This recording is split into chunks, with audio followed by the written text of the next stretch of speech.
If you have a Eureka vacuum cleaner and everything is spinning but it's just not sucking or picking anything up, today I'm going to show you how to find the hidden blockage, and if we don't find one, what is often the other cause of loss of suction. Firstly, we're going to look at the pipe that runs from the bottom, goes all the way up and round and then down back into the bin. So that's a real big problem and can get blocked quite easily.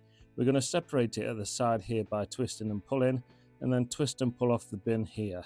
Now you've got this section, we can check for blockages by simply putting a small coin down it and hoping it comes out the other end. Then there's also the other section of the hose which comes out from where the floor tool is. To access that, we're just going to get a coin and undo these 3 screws that take the sole plate off.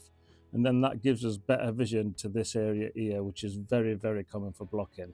Again, if you can't see down there, just drop your coin down and see if it comes out at the other end. Now, we have the bin section. If you've not found a blockage in your hose, this is where you need to be looking. We need to take off the bin, undo the top, and then inside here you've got a filter. Now, if that filter has never been cleaned or it's blocked, it basically acts as a barrier in front of all the suction. So the suction that goes through the bin from the back here, from the motor, can't get through the filter to suck anything into the bin. Now I'll show you how to clean those in a second, but also check these holes on this section here too. If these are all blocked up, that will have exactly the same effect. It'll just stop all the suction getting through. So right, let's get back to these filters. We've never cleaned them before, so we're going to go and just spray them with something that smells nice, and then we're going to run some clear water and just squeeze the filters and keep doing this.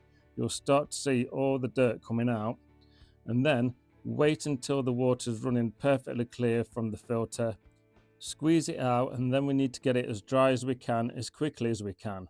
Get some paper towel and just give it a squeeze inside that, and then for the next 24 hours we need to leave it somewhere nice and warm and dry, ideally in direct sunlight, but the top of a radiator is fine. 24 hours later, when it's totally dry, we can insert it back into the vacuum cleaner, close up the lid, replace the bin on the vacuum cleaner and give it a go. You'll find that your suction is back up to new. I hope this video has helped. Please subscribe to my channel for more vacuum help videos. This next one is one that YouTube has chosen especially for you.